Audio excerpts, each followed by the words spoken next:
Good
morning, ladies and gentlemen.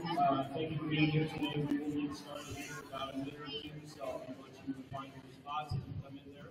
Great. So we'll start in a minute or two. Feel free to talk with neighbor and everything else. Thank you.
Good morning, ladies and gentlemen, and welcome to Shelby Rising City Public Schools. We are honored to have the privilege to host a great program like this and to honor our veterans that are in all of our communities and all of our loved ones. At this time, would everyone please stand and we'll be posting the colors as they introduce the Shelby Legion Post 296 color guard.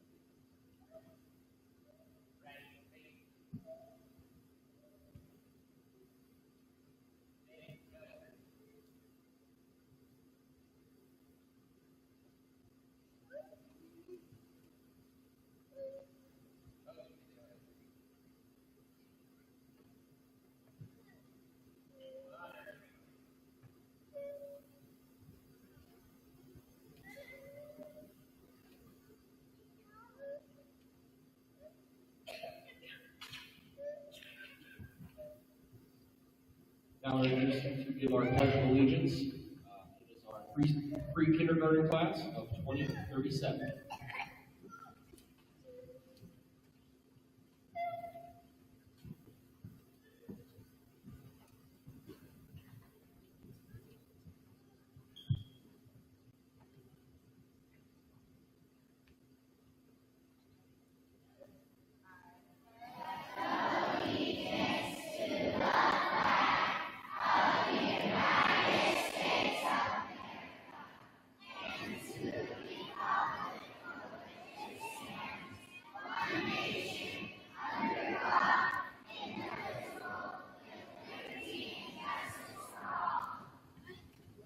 Oh, please remain seated, sorry. Introducing now is our 7 to 12 band. It is directed by Juan Jamaica Laminario. Please rise with your hands over your heart for our playing of our national anthem.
Thank you, and you may take your seat.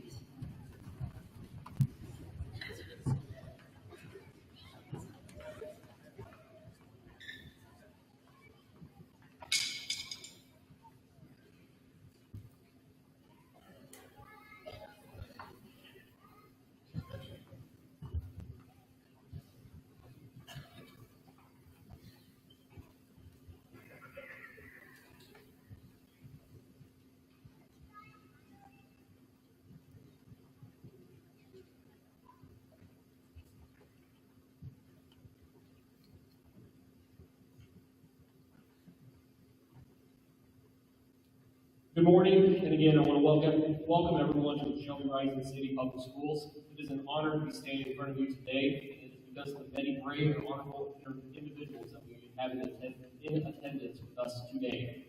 We're here today to honor our service members, to remember the sacrifices they have made, and the courage it takes to defend the freedoms we are fortunate to have.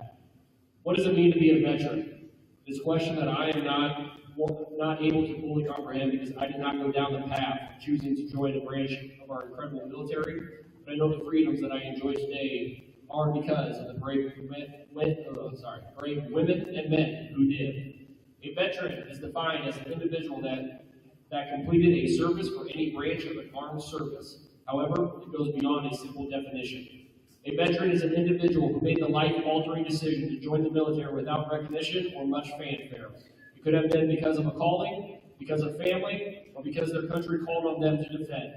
A veteran is an individual who laid awake one night before their deployment not knowing what would be coming, but knowing they would do everything they could to defend their families. A veteran is one who trained endlessly to be mentally and physically ready for any situation that may come their way. Through rain, sleet, snow, or extreme heat, they answered the call to be ready. A veteran is an individual who sacrificed time with their family and loved ones. They put their lives on the line for people who they never meet, but knowing their sacrificed time would lead to a better future for all. Being a veteran can mean lonely nights and wanting to be alone because others just don't understand what it means and what they have endured. In the end, a veteran means sacrifice and love. Because of our veterans, when we look at our flag, we see a symbol of America and freedom. The flag serves as a daily reminder that for centuries, men and women of this country have fought and died to protect the freedoms that all of us share today as Americans. This should not be forgotten when an opportunity presents itself to honor the United States flag. By honoring the flag, you honor those who currently and in the past have protected this country, its freedom, and its democracy. All of us have the ability and responsibility to be great patriots of the United States of America. To our veterans and active duty military in attendance today, thank you for answering the call to duty. You have made our armed forces the most respected in the world. To the families, thank you for your sacrifices as your loved ones protect and have protected this great nation. The presence here today and those gathering all across America is a tribute to our troops and to their families. To all of our veterans, your sacrifices do not go unnoticed, and we are here today because of you. We thank you today, tomorrow, and always. We hope that you enjoy our program to honor you, and we thank you once again.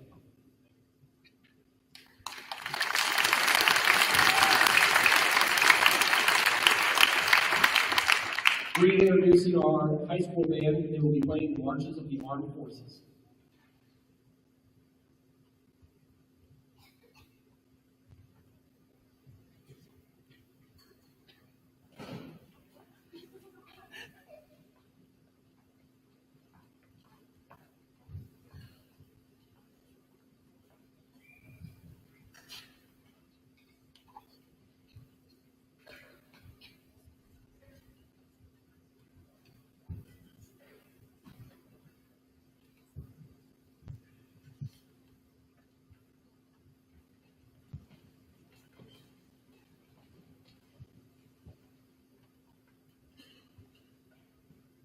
Apologies, I failed to mention. As the music plays of whatever branch of military that you are able to stand, and once you stand, you may do so at that time. Thank you.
As our band gets settled one more time, we have one more round of applause for all of our bands.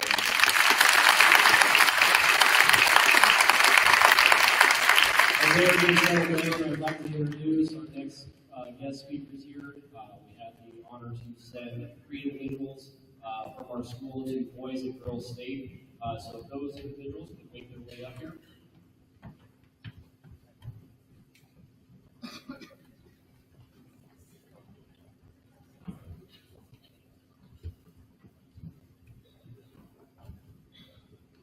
So our guests are Boys and Girls State last year. They are going to tell you kind of what their experience was, what it meant to them there. So introducing Aiden Zimmerman, Riley Carter, Aubrey Simper.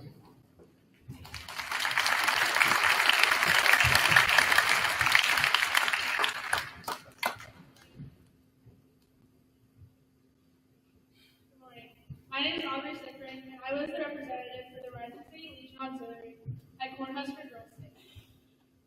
As I walked into Sandoz Hall on that stressful Sunday morning, I felt suddenly a bit excited, realizing it was really happening. I was really walking into Cornhusker Girls State. Walking in, feeling completely lost, I was quickly guided to check-in. I was informed I would be residing in the city of McKinley in the county of Oakland, commonly known as the 7th floor. Climbing the 7 flights of stairs felt like an eternity. Once I got to the 2nd floor, I found out I would be staying in room 714, and my roommate would be Kaylee Grin. It was the largest room on the floor. I quickly set up my room, and all of a sudden, the week was started. The first day was full of getting to know all the girls on my floor. Sable and Elizabeth were my counselors, and led us through our first time meeting. The day was overwhelming, yet so quickly. Last Sunday evening, we began our campaigning program. I decided to campaign for mayor, using the slogans, "Ring, ring, this is Aubrey Sickren calling to be your mayor," and "Sickren for mayor has a nice ring to it." I went door to door, handing out plastic toy rings and candy while telling everyone my slogan. When city elections came around, I unfortunately was not elected mayor, but I was put on Haven Park Solution. Monday morning, we woke up bright early to head to our morning welcome session that day. All 300 of us girls made the walk to the Willow Cafe, where we were greeted by the Girl State leaders. It was only about a 5-minute walk, but when trying to get 300 girls there all at the same time, it took longer than you think. The sidewalks were extremely crowded, and you could barely step one way or the other without bumping into them, all while trying to get there as quickly as possible. Our sessions were inspiring. I listened to many speakers that week. My 2 favorites were Governor Jim Killen and Hannah Boyd.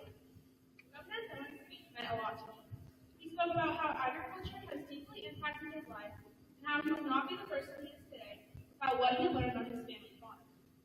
Governor Pillen showed me that no matter how you were raised, you can always conquer your goals. Hannah Ward was a young woman who runs her family farm operation in West Point. She talked about how she is an asset to their farm, the struggles of working with family, and how she is limited in agriculture. This really inspired me to consider my plans in the ag education and be a part of ag for the rest of my life. As the week went on, I met countless girls that I will forever have gone with. The week got less overwhelming as I grew to know more people and get used to being in those large crowds. Now, when I was prepared for Girls' Day, I was told to be prepared to walk and walk and walk. However, I really wasn't prepared for all the walking that we did. One walk I will never forget is our walk to the Capitol building for the inauguration of the state office. This was a really long walk. The inauguration is something I will never forget. Sitting in the rotunda of the Capitol, awaiting all the people holding offices to come out was a special moment. It was a feeling I'll never forget. I realized I was at Cornhusker Girls' Day, and I realized how much of an accomplishment that was. Our elected governor, Ellie Rose, gave her inaugural address and stressed how important the relationships we built there will be. And she was exactly right. The relationships I built, I will never forget. Every opportunity can be used to form relationships and grow as a person. I started out the week extremely overwhelmed, but gradually got more comfortable and really started to enjoy my time. I met so many amazing girls while I was there. Some I still even keep in touch with to this day.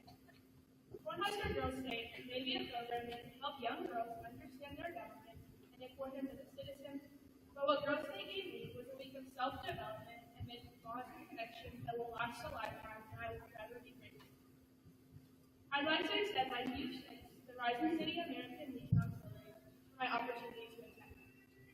I'd also like to take the time to thank every veteran here today and all of your families for the countless sacrifices you have made. We would not be where we are today or be able to enjoy the freedoms we have without you. Thank you.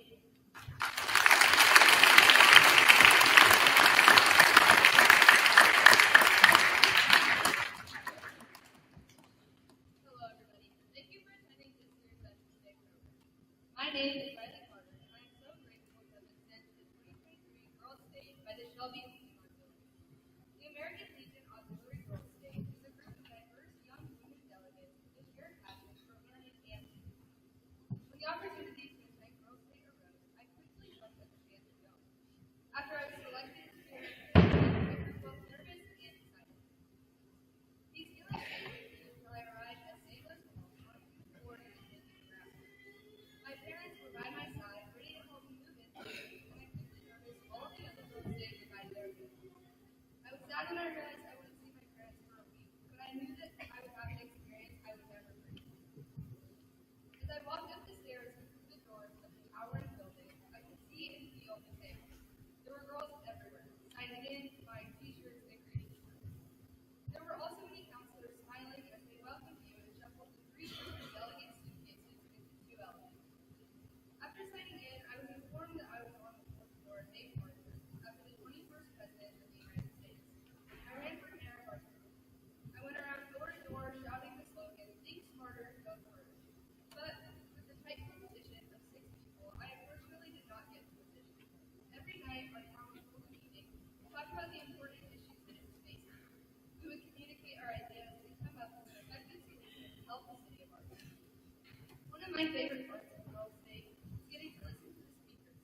Governor Jim Dodd explained his roots and how his family helped him grow into the person he is today.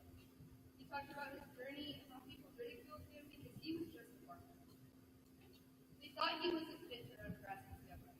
He said, after I received all of those comments, I realized why should I be ashamed to come from an agriculture background when the state's economy is primarily run by it. Another one of my favorite parts was visiting the Capitol. There we learned about each office of government and the roles that each of them plays. Inside the Capitol, you see different parts of the state and how diverse it is with the architecture and painting. One thing you get told is the people you meet here will be the people you interact with throughout your life. I think this will always stand the test. The girls I met at Girls'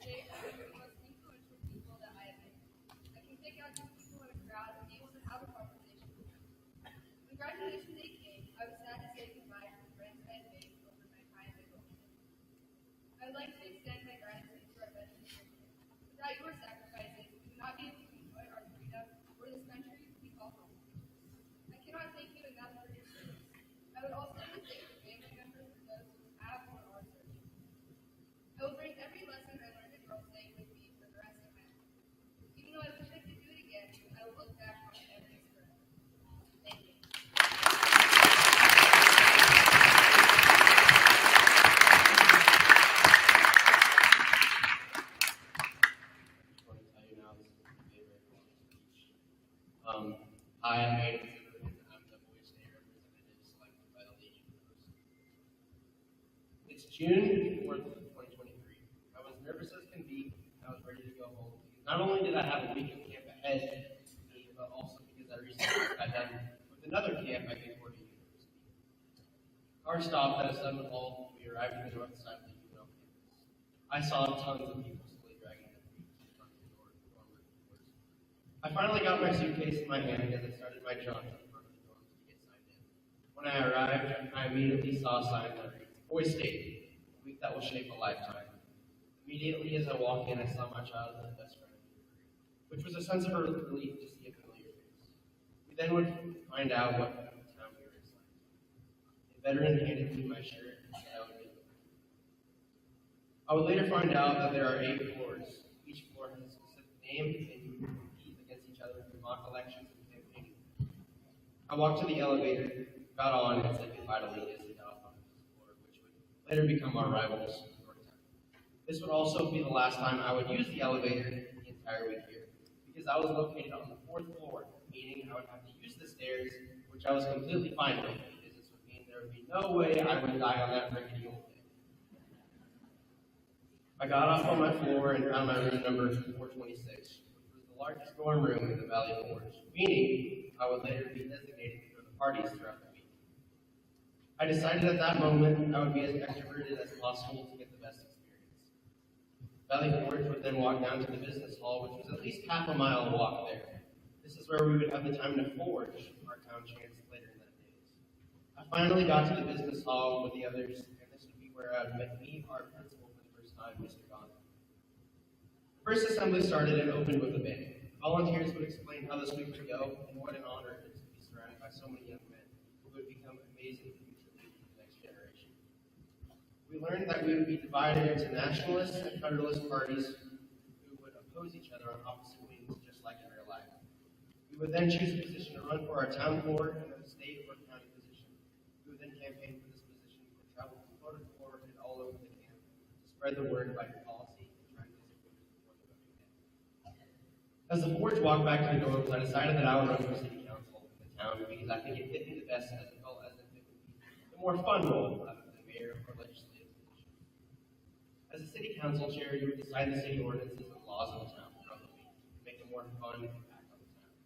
As we got back to the board, we divided into separate groups and we would give a 30-second speech about why we fit best in this position we chose. I was a federalist, so I would go thrown into a room with other feds, as we were called. I made a compelling speech talking about different ideas and about city ordinances and how much of an accountable person I am. When it came to a vote, we closed our eyes. My hands and legs were shaking like crazy as everyone rose their hands. One of the councilors would then say, the votes are in, and the 3 general election winners for position of city council are Roman, Jackson, and Hayden. A huge sigh of relief came out, and this would mean that I would make it to the primary election, which would then be held in the main living room on our floor. As I got up to stand and give my speech, my legs were shaking like crazy, and my hands were cold and clammy. While I somehow prevented myself from sweating profusely, I talked about my ordinance ideas, which were different than others. I then stated my spirit animal would be a lion based on how courageous and brave I am. When I looked around this room, all I see are a bunch of lions who are willing to prove themselves and how brave we all are. And if lions stick together, we surely can do this. I was voted in as my town city council chair member. The grin and excitement had on my face was infectious as the dawn. This meant that I would be able to pass certain ordinances the next few days. The next 2 days passed as we talked to government leaders, such as Mike Flood. I talked to him about several factors and what his thoughts on them were. He would then go on to talk about character, and if you make it big, you need to remember where you came from. Never forget about your hometown wherever you go. People that will always root for you. Places like Rising City, Nebraska, and rural areas of America, said Mr. Flood, inspired from how small my town was. His inspiration stuck with me for the majority of my camp, and still does till this day. I woke up on day 3 feeling like I was out partying all night, but actually, instead of partying, I was talking about how government policy affects America. Fun, I know, right? In all reality, this only made the bond between my buddies and I closer. We felt like brothers almost, but this day was different about the last 2. Today would be the day that I would run and campaign for county treasurer. So there are 2 counties, each have 4 towns. I was located in Sucky County, along Northtown, Gaithersburg, and Butler. I'll run for the Federalist side of the county against the Federalist. The campaigning started early in the morning, where I would go talk to other towns and records. try to get to know them. This was a clever move because no one has ever started moving away from sitting by their own town. We are getting to know others. The actual campaign came quickly today. Before I knew it, I was running from floor to floor talking to towns about why they should vote me for county treasurer. If you want to make it rain, vote for Aiden, I would say to every floor, along with listing my policies and why I'll be a great selection. The entire hour that we were given was super exciting, but also nerve-wracking. Not knowing to go at the test was difficult, but I can say after that hour was up, I felt very confident. As voting time came around, it was a waiting game. I would have to wait until day 4 to figure out who would win this campaign race. But before then, I would hold a city council meeting in our town. We would propose our ideas to the other chairs of the city council, along with the citizens that were eligible to be there, talk about their thoughts and problems with the town. We passed several ordinances that day, such as one that wasn't that serious, but with a good laugh. The rule stated, walking around with your dogs out in the town, except for dorm rooms, is strictly prohibited, violated punishment, 15 push-ups per dog. A dog basically means your toes. This seemed very harsh, but it was necessary in order to enforce this rule. We passed several dumb laws like this throughout the week. Even though it may have gave us limitations, it made the entire camp that much more fun. Roman, Eli, and I would even go on to appoint a sheriff or 3 deputies to enforce those laws, passing the maximum penalty. That night I went to bed wondering how great it would be to win county treasurer, but it would be to win the title. I woke up the next morning to realize that I did not win this general election for county treasurer. This hit home. Not only was it disappointing, but it gave me a sense of adversity that I realized I had to overcome. That's exactly what I did. At that exact moment, I remembered what former Governor Kerry said a couple days ago.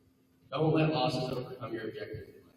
Learn and live from them. Embrace failure and learn from it and overcome them. I took this to heart and decided to help out my new friends. They both were running for governor, and I felt it was my duty as a friend and as a citizen of Valley Forge to help them hopefully obtain that goal.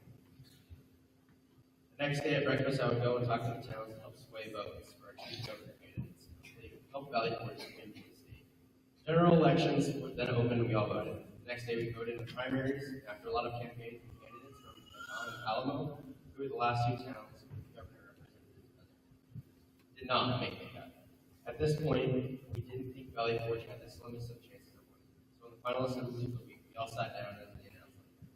They finally announced first place. To our surprise, our town had won for the state. In that moment, what I realized was no matter how many times you get knocked down, you always have the option to lay there or get back up. Dust yourself off and keep on keeping on. And at this camp, I realized that's exactly what I did. Through all the failure, I pushed through adversity and saw it. As I stood there, I took it all in, all of the effort for that moment, the moment that will last a lifetime.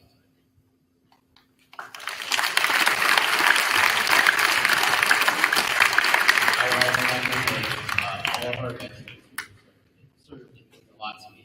And thank you for the post for selecting me as a representative. Thank you.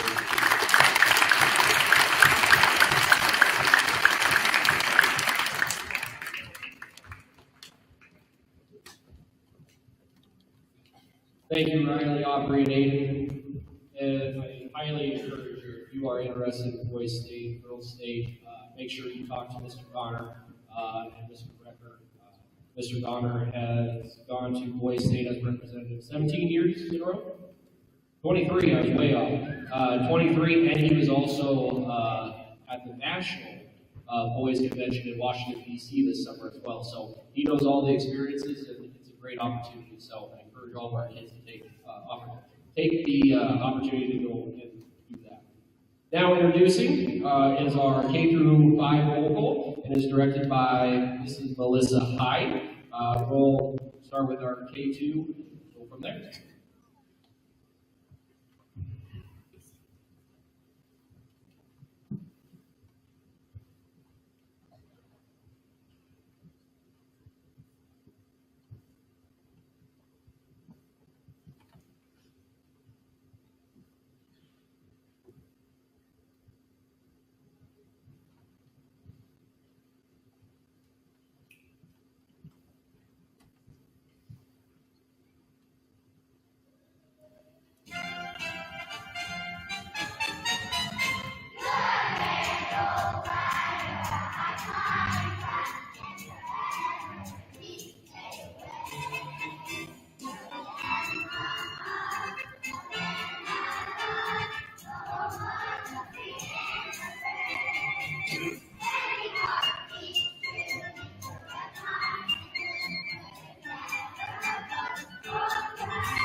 Ladies and gentlemen, one more time for our K through 5 roll call. Excellent, excellent job.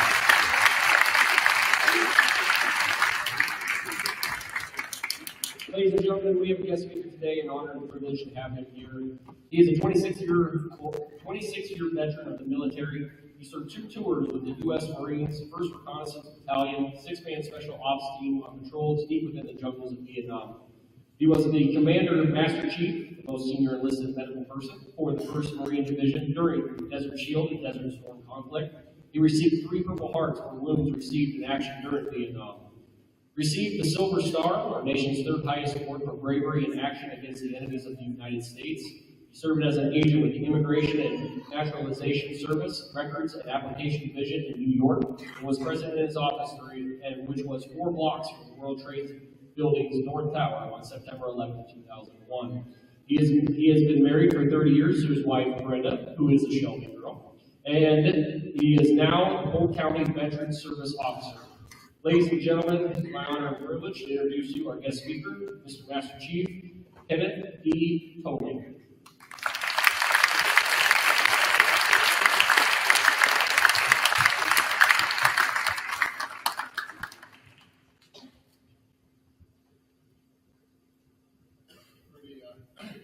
Tough act to follow over here. Beautiful. Very touching. Are there any Marines in the crowd? Anybody? Well, today is the 288th birthday of the United States Marine Corps. I spent 21 of my 26 years with the Corps, and all I can say is simplify, happy birthday. And I promised somebody, when I came in this morning, I was escorted in. I was like, oh my God. This little girl escorted me in. Then they set me down. They started asking me questions. And I wasn't, when I was in New York with the federal agent, I was vetted by the FBI. They asked me questions for everything. These 2 girls really took me under their wing and asked me questions. I promised to say hi. It's Melinda and Aristella. Thank you. I'm waiting for you too. I'm very impressed. 105 years ago today, in 1918, on the 11th month, the 11th day of the 11th hour, in a little town called Compiègne, France, the war to end all wars was over. A joyous day, with bells ringing, people dancing in the streets, flocking to churches to thank God for the end of the brutal and unimaginable hostility. People in America, as well as their allies, and others in the world were rejoicing that freedom, liberty, and perseverance. The free people of the world came together for a common cause, a common ideal.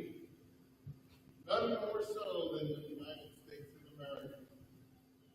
We showed great pride in our country, in our flag, and our returning soldiers, Marines, and sailors. We held parades for them. Thank them for their service. We expressed our gratitude in many ways. We honor those who paid the ultimate price with humility, reverence, recognition of heroes of this great country. I will interject at this point that this is in sharp contrast to the treatment many of our Marine veterans received when they came home from Vietnam. The common thread that was to find this nation's ideals, the beliefs, the culture, and the way of life was represented in the Stars and Stripes, our beloved flag. The symbol of a country that was free from oppression and tyranny, with freedom of speech and religion. A revered symbol of loyalty, duty, honor, and integrity that I personally, many times, placed on the bodies of those who gave the greatest sacrifice.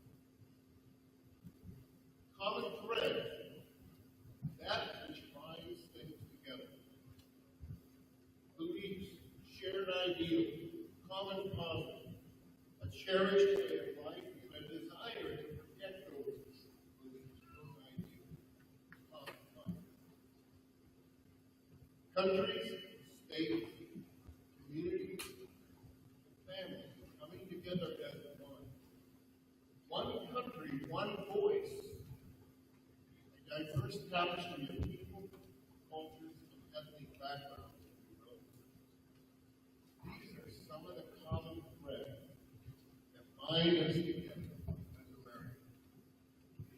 I was reminded of the strength of this common thread in 2016 when I was honored to participate in the 75th Remembrance Ceremony recognizing 5 men, 5 brothers who served this country in the military during World War II. This is a perfect example of the common threads of which I speak. These 5 brothers were crewmen on the 4th Light Cruiser, the USS Juno. When on November 13, 1942, they were torpedoed by a Japanese submarine. The Juno was destroyed and sank. All 5 of the Solomon brothers were Waterloo, Iowa, died that day. That was a profound example of the common thread that held together their ideas, their dedication, their loyalty not only to one another, but loyalty to this country that they swore to defend.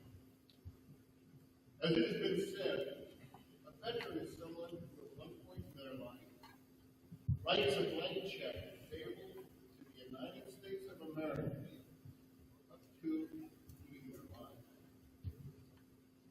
These 5 men are examples of that statement, and I previously said that they served during World War II. These men were true American heroes, and with any veteran that you meet that has served, know too that they are heroes. I would be remiss at this point to imply that only the veterans sacrifice. I would be wrong, because families sacrifice as well. Fathers, mothers, sisters, brothers, husbands, and wives, even children sacrifice. Can you even imagine the thoughts, uncertainty, and prayers of hope that went through the mind of Alida Solomon, mother of those 5 boys? She offered them in the name of liberty and freedom. Not knowing if a black sedan carrying the dreadful news would come driving up her driveway one day. Sadly, that did happen. She watched as a black sedan made its way up a widely dirt packed driveway. Alida Solomon knew that the presence of that black sedan meant terrible news. She met the Navy casualty officer at her local priest at the door. She looked into his solemn eyes and said, "Which one of my boys is it?" The priest responded, "All of it." Mr. Solomon fell to the knees in shock. Isaiah chapter 6 and 8 reads, "Then I heard the voice of the Lord saying, Whom shall I send? Who will go for us? And I said, Here I am, send me." Veterans from all walks of life have answered that question and have responded many times by saying, Here I am, send me.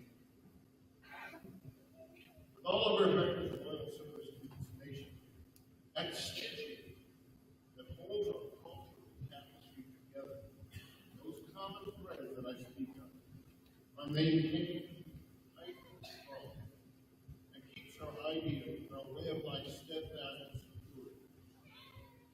We veterans are not the only ones who have the responsibility or the duty to maintain that strength, or the integrity of the common thread.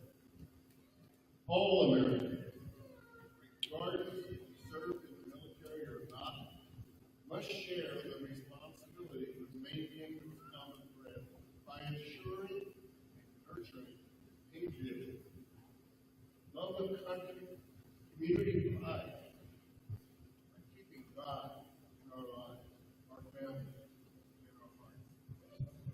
And during these trying and uncertain times, keeping the faith in this great nation. But what happens if those common threads become weak, stretched thin by divisive acts of people, threats of foreign countries, squabbling amongst governments, where ruling parties makes it a priority to fight against each other's political agenda and amongst themselves, instead of giving attention to the problems that are burning this country's prosperity? What happens to those common threads when we forget our neighbors, our friends, the ideals of the country as a whole? We isolate ourselves from the outside, already thinking, well, this will all blow over, we'll be all right again. The United States will never go under. We'll just wait it out. I'm afraid the waiting time is very close to the end. Many people have placed these values in isolation. Our ideals, our dreams, our loyalty in a box. That box is somewhere in the back of their mind. Then they seal it on the shelf, labeled out. They know what's in that box. They don't proudly display it. Those people might take the time out of that box if they get the time, or if they feel that there is a need. Sadly, sometimes it just makes I'm just going to put that piece right there. That's the conservative right now. I'm telling you, it does concern me. It concerns our families, our community. It concerns the well-being of this country. It concerns the security of future generations of Americans. It ensures that we stand together against tyranny, whether foreign or domestic. It ensures the continuation of the adopted American spirit. Please do not let that fabric, that beautiful tapestry, what is the United States of America, fall apart. Lack of common threads. Please do not let it be ripped asunder by being complacent. Take that box down where it is shelved, that place in your mind that is saying, I don't care, it doesn't concern me. Take those values out, embrace them, proudly proclaim them, share them. Let others know your love of this country. Tell them of your patriotism, your love of freedom, your love of God. Tell them that you do not have to apologize for your faith. Tell them that you will not have your freedom taken away from you. Tell them you will not be subjugated to any foreign country or law. Remind yourself and others that we are a proud and sovereign nation. Tell everyone you truly stand united with others and share the common thread that strengthens this beautiful country. Then maybe, just maybe, when you open that box within you, you will find that those common threads, the common bond that binds us, truly be once again strong. Will forever be whole. Our flag, so many veterans fought and died for.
Me, as an individual person, pledge with all my heart and soul to consecrate my life to this country and for the freedoms we enjoy, for there is no greater country on this earth, no place I'd rather live than Joshua. To the flag of the United States of America, to the emblem, that symbol of our God-given liberties that have been preserved for over 200 years by the blood of those in its defense, of the United Kingdom, common ideals, and native right. To the Republic of Stand, sovereign nation with borders, which is not ruled or influenced by a foreign power, owners with their own agenda, but by the citizens of this country.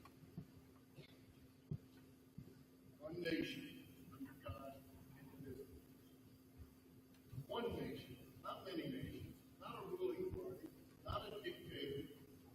One nation, one voice, with a firm belief in our God who will surely bless this great land. Indivisible because of the common ideals of freedom and equality we stand for together and proclaim. If we ever forget that we're one nation under God, then we will be a nation gone under. Those were the words of President Ronald Reagan. Liberty and justice for all, not for just a few or a select group, but for all, and no one is above the law. So now, this pledge take on a new meaning. I hope so. Reflect on what it means. This, I believe, has been said that freedom is and that most people do not realize freedom really is.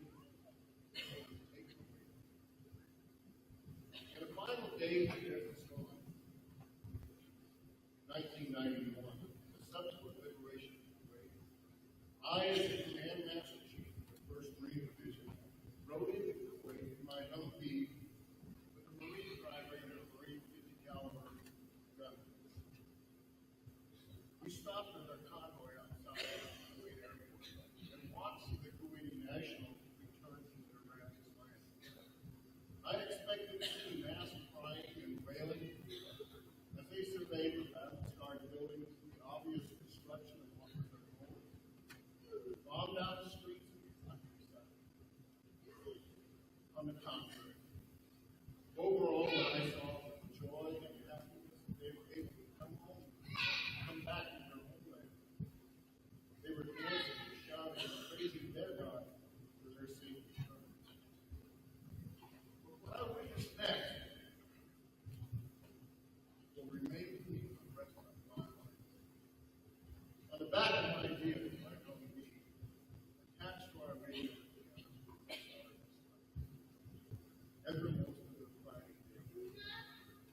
A very old man in a Bedouin dress came up to me, and in his native language he said, "Shukran," which means thank you. I returned by saying, "One." At the time, I thought it was really no more than just a casual statement of president. But what he did next drove home what he was truly interested in. He said to one of my military recruits, "My family is home here. My daughter and my children can now sleep tonight in freedom and in peace under the Kuwait sky." He then walked over to my vehicle. He didn't shoot. There were tears of joy and humble gratitude in his eyes. He reached out with both hands, took our American flag, moved close, leaned forward, and kissed it.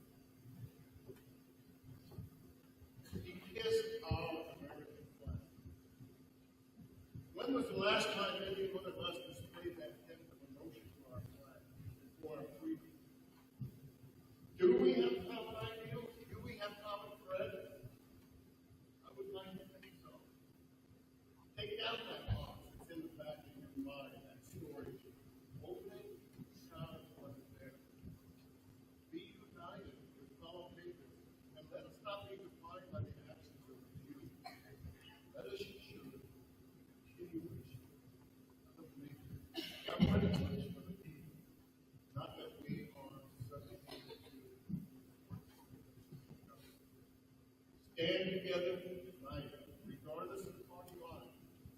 Let that Phoenix that is America rise again from the ashes of apathy and complacency. I stand as a people. We stand together.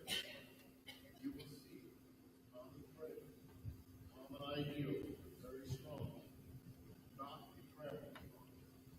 Our strength in that tapestry, the fabric of this great nation, depends upon our resolve, our united will, and our bond of common thread.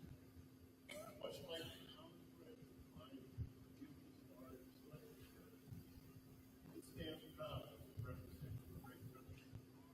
So should we, people united as one, stand proud of our country. I've been around the world quite a bit, many beauty stations, but I've listened to many national anthems, and there's not one national anthem recorded that ends with a question. Does that flag still fly the land of the free, the home of the brave? Thank you, God bless you, and God bless America.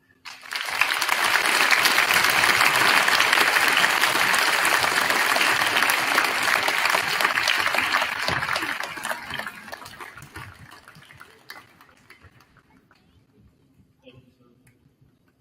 Next on our program, ladies and gentlemen, we have the honor of chief visit for our middle school and high school, led by Ms.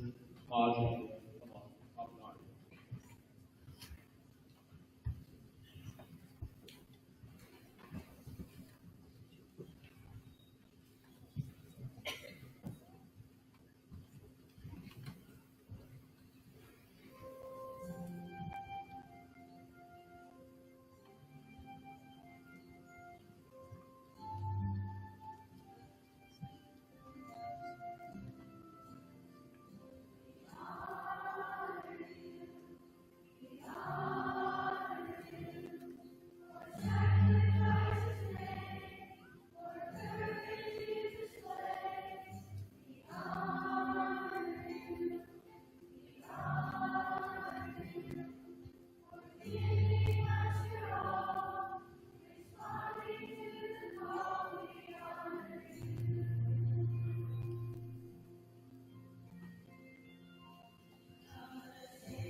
banner is playing, our national anthem, we do the same.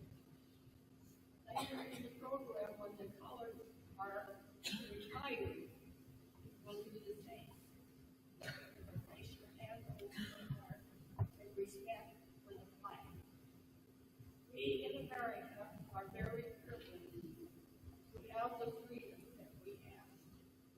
We should be very thankful for them and thankful to our veterans who have served our country to defend our freedoms and our rights. Always keep that in mind. We have some that gave it all. They did not return from the war.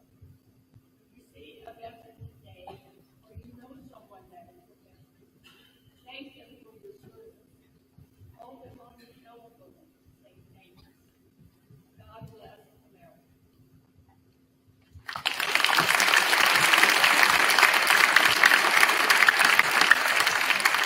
Thank you. Our next presenter is Eileen Crumbaum, and she will be presenting our oath of office.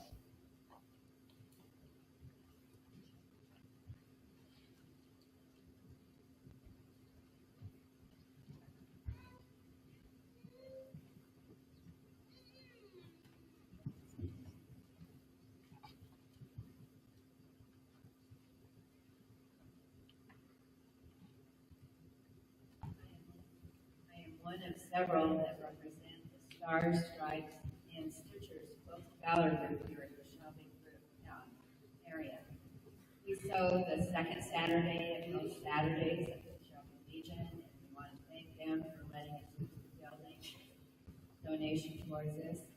Any of you that have helped us make the Quilts of Valor, would you please stand? We have several in the community and in the area that have worked with them. Thank you for your support.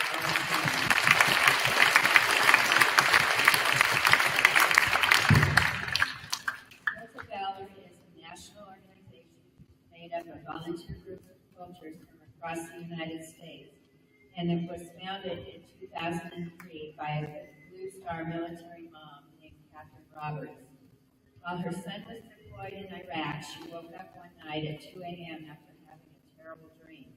She dreamed of a soldier who was having a bad time, sitting on his cot in the middle of the night. It was like a movie. The first scene was filled with gloom. In the next scene, she saw him wrapped in a quilt, and the quilt comforted him, and he knew someone cared. From this dream and vision, Quilts of Valor Foundation began, and as of today, over 359,727 quilts have been awarded nationwide to U.S. active military and veterans. Our founder, Catherine Roberts, describes a Quilt of Valor as a civilian equivalent of a Purple Heart Award. Our quilts are honored, or awarded, not just handed out, and Quilts of Valor mistakenly say, thank you for your service, sacrifice, and valor in serving our nation. A quilt consists of 3 layers, held together by its quilted stitches. We like to think of the layers in this way. The top of the quilt, with its many colors, shapes, and fabrics, represents the communities and the many individuals we are. The batting, the filler, is the center of the quilt, and it's warmth. It represents our hope that this quilt will bring warmth, comfort, peace, and healing to you. The backing is the strength that supports the other layers. It represents the strengths of the recipient and the support of our families, our community, and our nation. Each stitch that holds the 3 layers together represents love, gratitude, and sometimes the tears of the maker.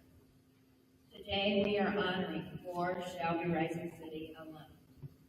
And the first 3 today are a father and son, 2 sons that have served our country. First, Todd Bowling, would you please come forward? Todd served in the U.S. Army from 1984 to 1987. He was at boot camp at Fort Sill, Oklahoma, and then stationed in Georgia and Germany. He served in the artillery unit and had the rank of specialist E5 when he was honorably discharged. And Todd, what year did you graduate from Shelby? 1979. And I believe this quilt was made by the late Gordon Clark. It was pieced together. So we're still using some of his volunteering time. Thank you for your service, Todd.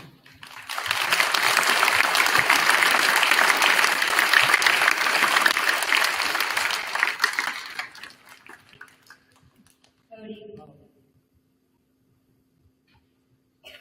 Cody graduated from Shelby High School in 2004. He joined the U.S. Air Force in '07. His training was at Laughlin Air Force Base, San Antonio, Texas, and after boot camp and tech school, he was stationed in Grand Forks, Montana, as a material management journeyman airman first class. Get this, Cody joined the military to see the world and go to a bigger city. He ended up in Grand Forks, Montana, smaller than Shelby. This was 1 hour from the Canadian border and beautiful country, which was great for his outdoorsmen. Cody was honorably discharged in 2010. Thank you for your service.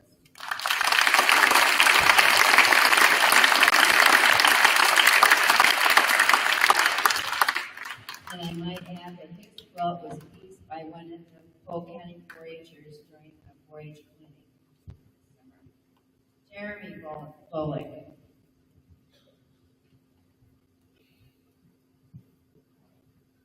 Jeremy served in the National Guard, joining in 2001. He served 6 months in Fort Benning, Georgia, and 6 months in Fort Sun, Houston, and San Antonio, Texas. He was honorably discharged as a combat medic with the rank of P3. Thank you for your service, Jeremy.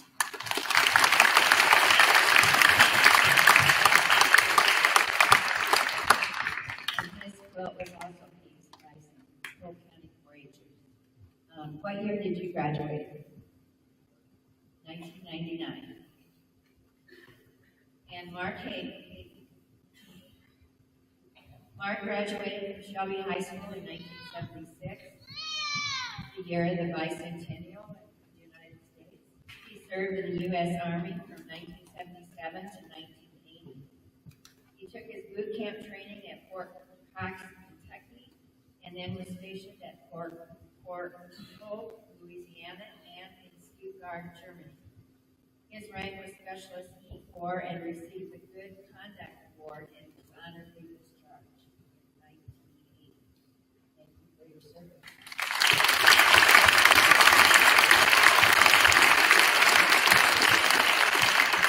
And this quilt was also finished by a Polk County 4-H. Todd, Cody, Jeremy, and Mark. These quilts were made for you in the hopes that you will find comfort in it, and thank you for your service. Today we want to tell you that we honor you for your service. We honor you being willing to leave your home and loved ones and all you hold dear in order to stand in harm's way in a time of crisis, protecting us from the effects of war. We know that freedom is not free. We have freedom because of you and your dedication and dedication of men and women like you. This quilt is meant to say thank you for your service. This quilt is meant to comfort you, and it is welcome your family, friends, and a grateful nation. It is a reminder that we care about you and we welcome you home. On the back of the quilt is a Quilted Valor label that will tell you a little bit about this quilt. As of today, the story of this quilt becomes your story. It is meant to be hung up on display. It's not to be meant to be hung up on display or put on a shelf.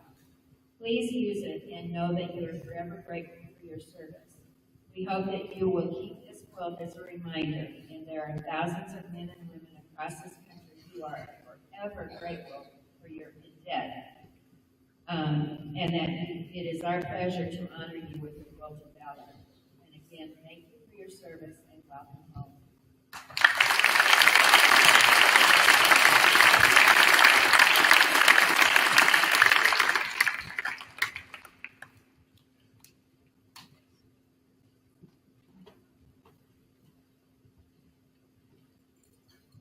you, Eileen, and thank you to everyone for making those points. We will be doing our slideshow next. After the slideshow, we'll the American flag, so we'll switch up over there. Elementary teachers, you know that the lights are going off here, so everyone be calm.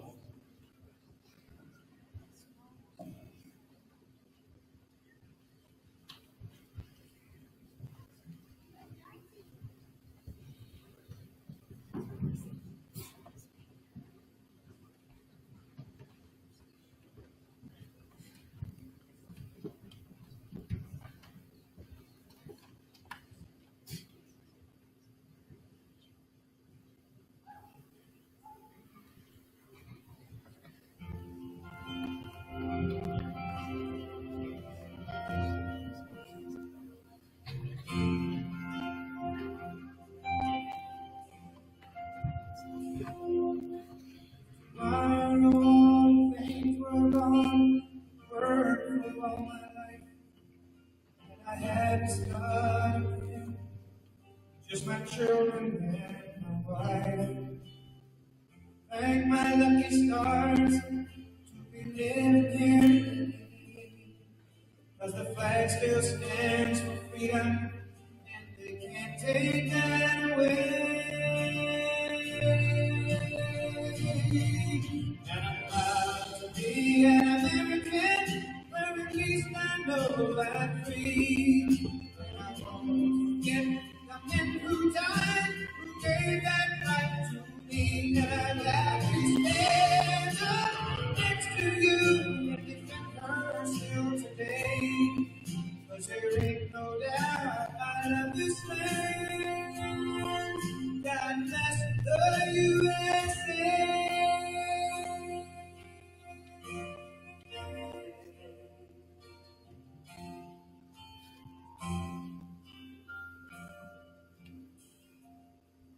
From the lakes of Minnesota to the hills of Tennessee, across the plains of Texas, from sea to shining sea, Detroit down to Houston, and New York to LA.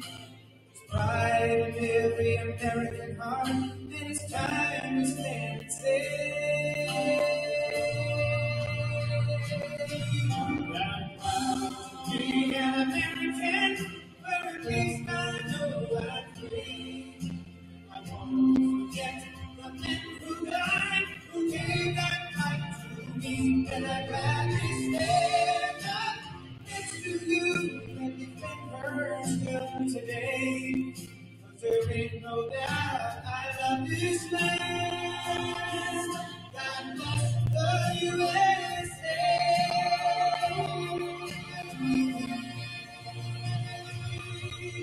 And I'm proud to be an American, where at least I know I'm free. I won't forget the men who died, who gave that right to me, and I'd gladly stand up next to you and defend her still today. 'Cause there ain't no doubt I love this land. God bless the USA.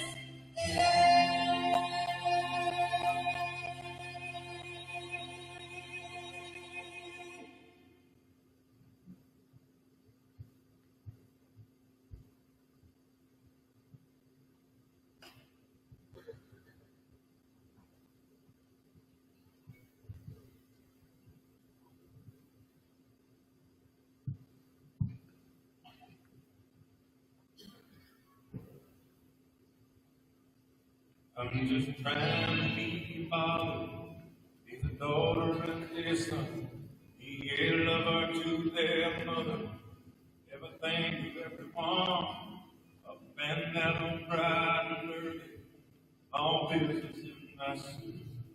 Yeah, I'm dressed up clothes, my head down to my boots.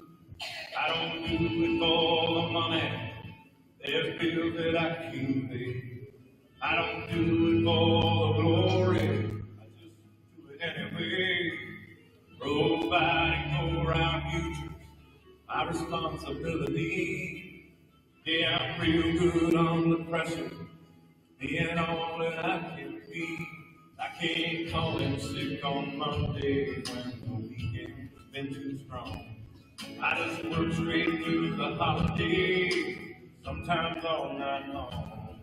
You can bet that I stand ready when the wolf growls at the door. Yeah, I'm solid, yeah, I'm steady, yeah, I'm true down to the core. And I will always do my duty, no matter what the price. I've counted up the cost, I know the sacrifice. Oh, and I don't want to die for you, but if dying's asking me, I've bear every cross with honor. Freedom don't come free. I'm an American soldier, an American. Beside my brothers and my sisters, I will proudly take a stand. When liberty's in jeopardy, I will always do what's right. I'm out here on the front lines, sleeping peace tonight. American soldier, I'm an American soldier.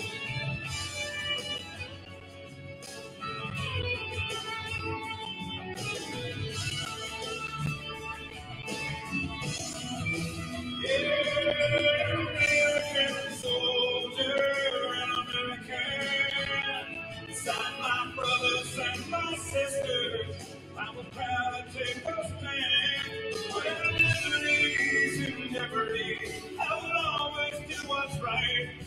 I'm out here on the front line, sleeping peace tonight. American soldier.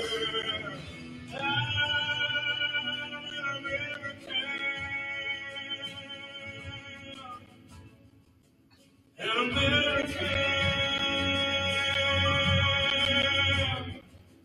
an American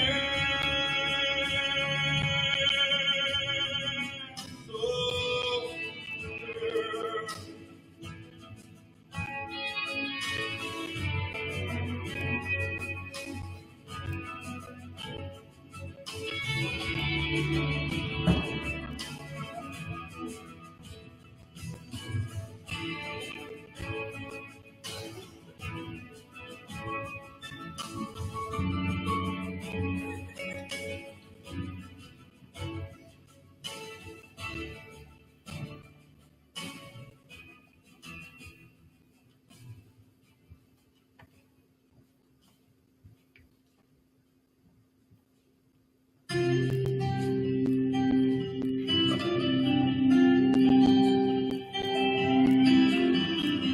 Dear son, it's almost June.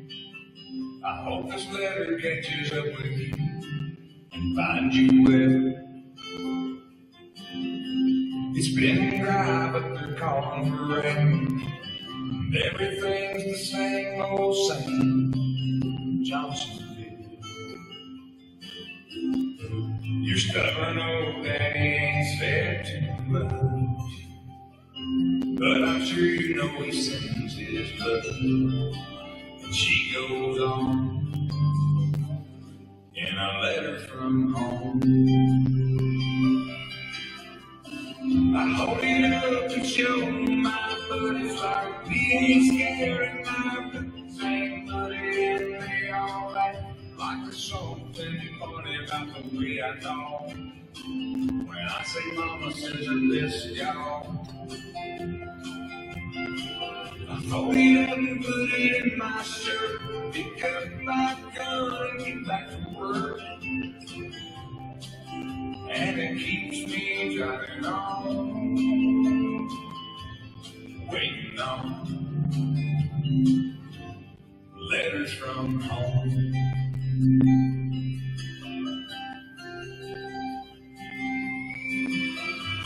My dearest love is almost gone. I've been lying here all night long, wondering where you might be. I saw your mama and I showed her a ring. Man on the television said something, so I couldn't sleep. But I'll be alright, I'm just missing you. And this is me kissing you. X's and O's in a letter from home.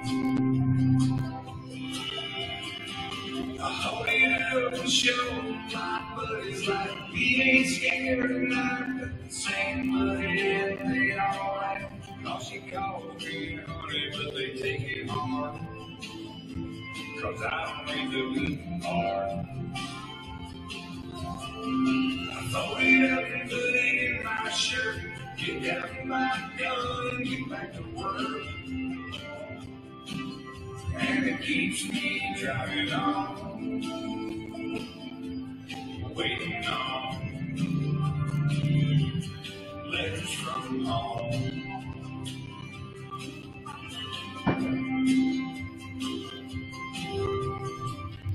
Dear son, I know I'm really sitting here tonight alone in the kitchen near hurts me. I might not have said, so I'll say it now.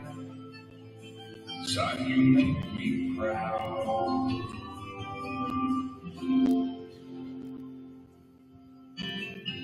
I hold it up and show my buddies like we ain't scared tonight, but this ain't good but no one laughs.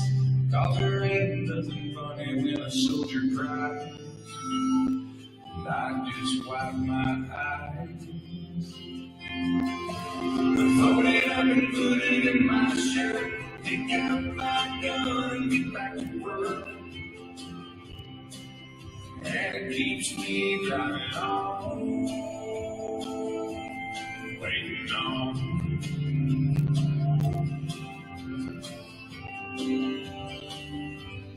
letters from home.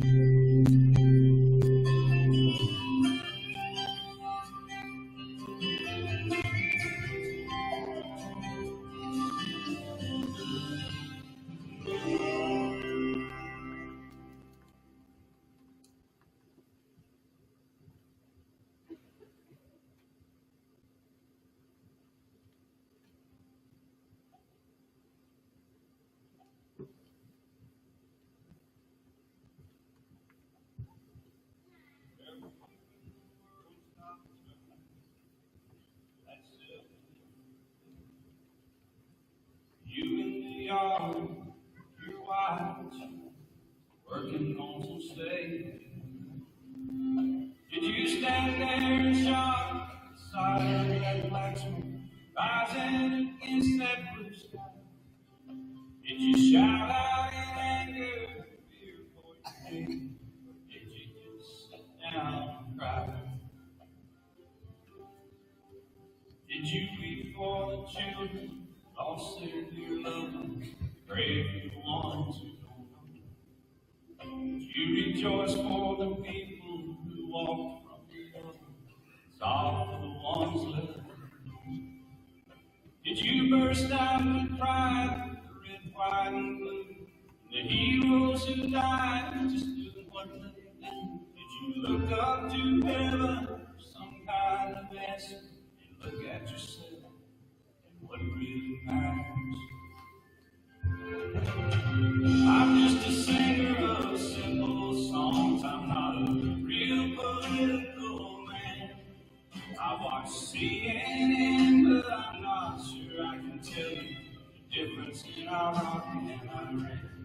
But I know Jesus and I talk to God, and I remember this from when I was young. Faith, hope, and love are some good things He gave us, and the greatest is love. Wherever you in the world stop turning, that's September. Teaching the class full of innocent children, driving down some cold winter snow. Did you feel guilty cause you're a survivor?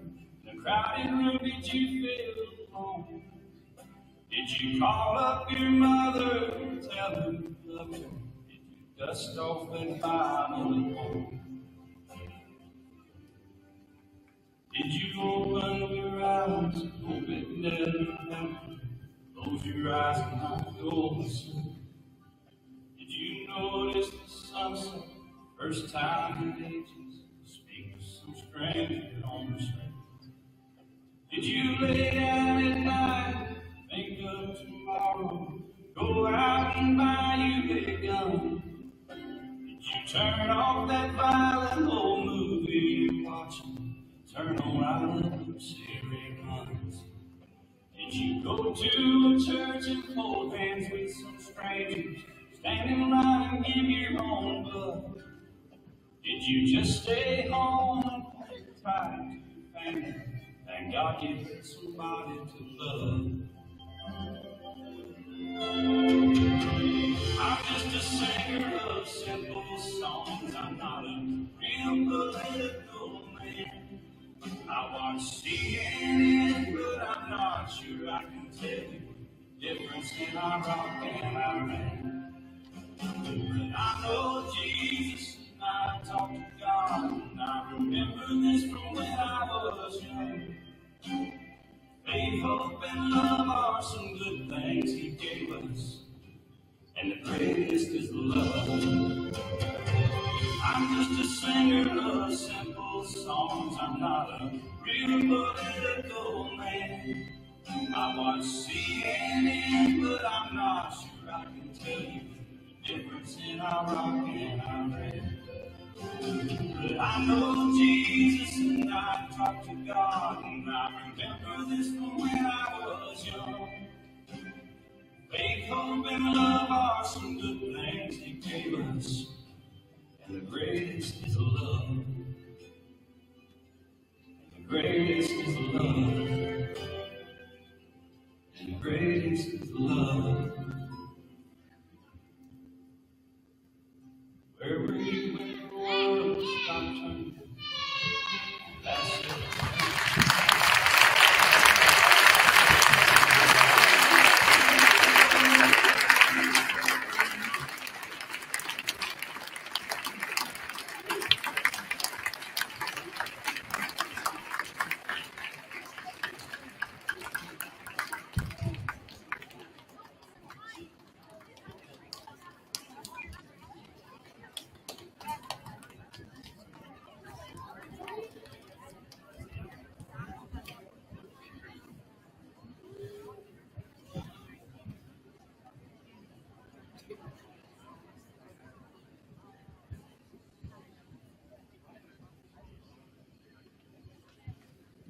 We will now have the folding of the American flag by Shelby Legion Post 296 and the Legion box back to the stage, please.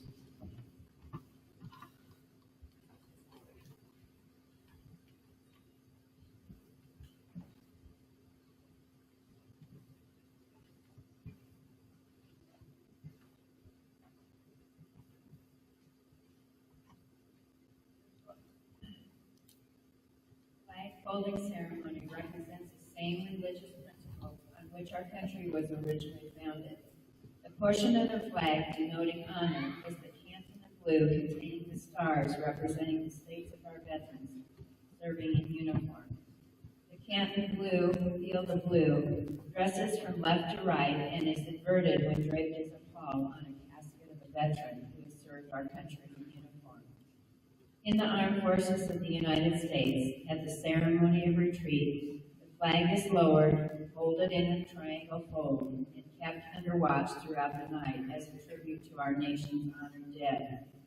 The next morning, it is brought out, and at the ceremony of reveille, read aloud as a symbol of our belief in the resurrection of the body. The first fold is the fold of our flag as a symbol of life. The second fold is a symbol of our belief in the eternal life. The third fold is made in honor and remembrance of the veteran departing our ranks who gave a portion of life for their defense of our country to attain peace throughout the world. The fourth fold represents our weaker nature, for as American citizens trusting in God, it is Him we turn to in time of peace as well as in time of war for His divine guidance. The fifth fold is a tribute to our country, for in the words of Stephen Decanter, our country, in dealing with other countries, may she always be right, but it is still our country, right or wrong. The sixth fold is for where our hearts lie. It is with our heart that we pledge allegiance to the flag of the United States of America and to the republic for which it stands, one nation, under God, indivisible, with liberty and justice for all. The seventh fold is a tribute to our armed forces, for it is through the armed forces that we protect our country and our flag against all her enemies, whether they are found within or without the boundaries of our republic. The eightfold is a tribute to the one who entered into the valley of the shadow of death, that we might see the light of day and to honor Mother, for whom it flies on Mother's Day. The ninefold is a tribute to womanhood, for it has been through their faith, love, loyalty, and devotion that the character of the men and women who have made this country great have been molded. The tenfold is a tribute to Father, for He too has given His sons and daughters for the defense of our country since they were first born. The 11th fold, in the eyes of the Hebrew citizen, represents the lower portion of the seal of King David and King Solomon, and glorifies, in their eyes, the God of Abraham, Isaac, and Jacob. The 12th fold, in the eyes of the Christian citizen, represents an emblem of eternity and glorifies, in their eyes, God the Father, the Son, and Holy Ghost. When the flag is completely folded, the stars are uppermost, reminding us of our national motto, "In God we trust."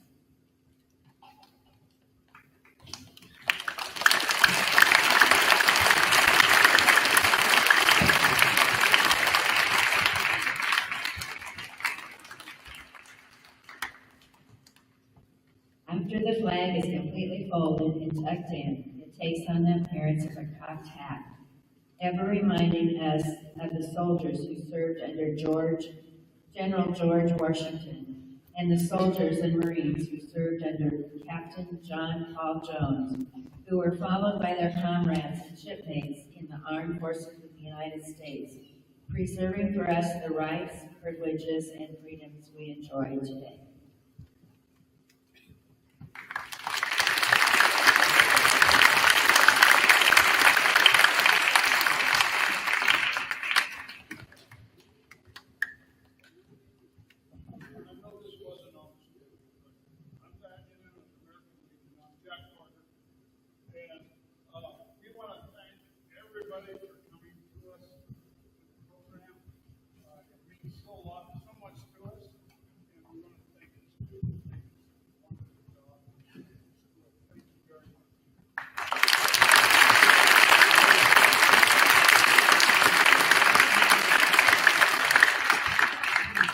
At this time, can I please have one story of TAPS? The story will be read by Ellie Frederick and Gavin Onimus. During the story, we can remain seated. After that, when we start playing TAPS, I will ask everyone to stand. As TAPS is done, we will retire the colors. It will be the conclusion of our program.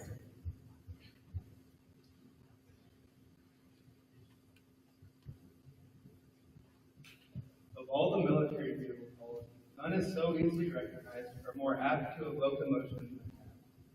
The melody is both eloquent and haunting, and the history of its origin is interesting and somewhat clouded in controversy. The use of taps is unique to the United States military, as the call is sounded at funerals, wreath-laying ceremonies, and memorial services. Taps originally begun as a signal to extinguish lights. Up until the Civil War, the infantry call for extinguished lights was the one set down in the infantry manual, which had been borrowed from the French. The music for taps was changed by Major General Daniel Adams Butterfield for his brigade in July of 1862. Butterfield was not pleased with the call to extinguish lights, feeling that it was too formal to signal the day. With the help of the brigade bugler, Oliver Wilcox Norton created the act to honor his men while in camp at Harrison Plains, Virginia, following the 7 days battle during the Peninsular Campaign. Butterfield did not compose taps, but actually revised an earlier bugle call. The call we know today as taps existed in an early version of the call tattoo, which had gone out of use by the Civil War. Butterfield knew this early call from days before the war as a colonel in the 12th New York Militia. As a signal at the end of the day, armies have used tattoos to alert troops to prepare for the evening roll call. Butterfield took the last 5.5 measures of the tattoo and revised them into the 24 notes we know today. The new call soon spread to other units of the Army.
Ladies and gentlemen, please rise for the caps and remain standing for the rest of our program.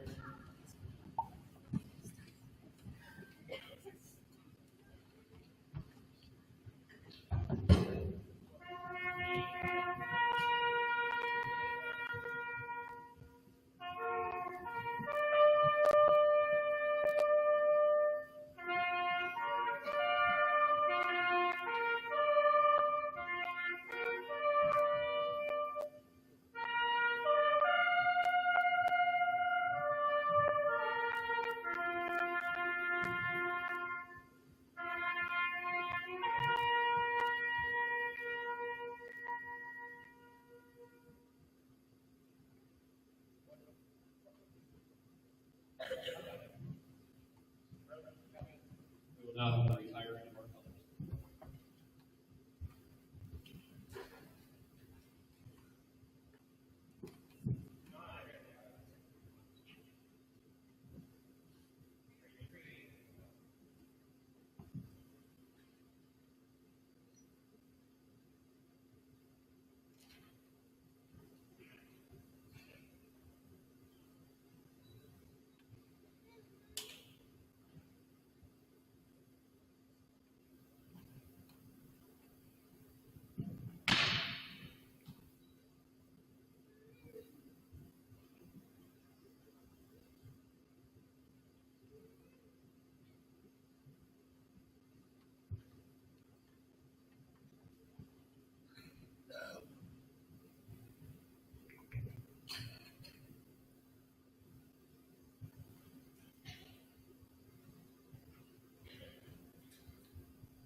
Ladies and gentlemen, that will conclude our veteran program. I cannot thank everyone enough. Make sure students take the time to thank the veterans for everything that they have given us yesterday, today, tomorrow, and for always. Thank you again.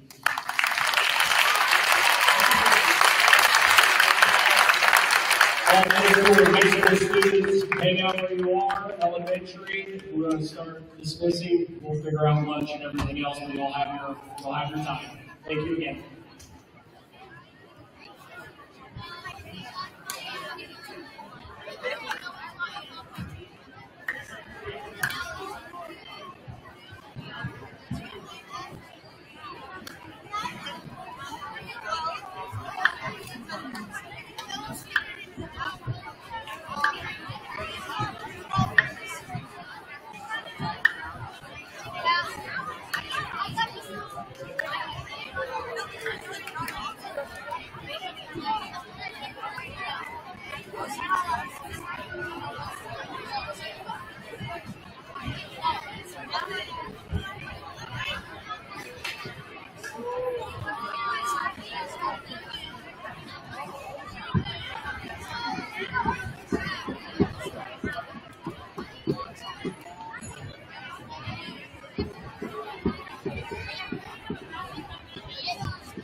Ah.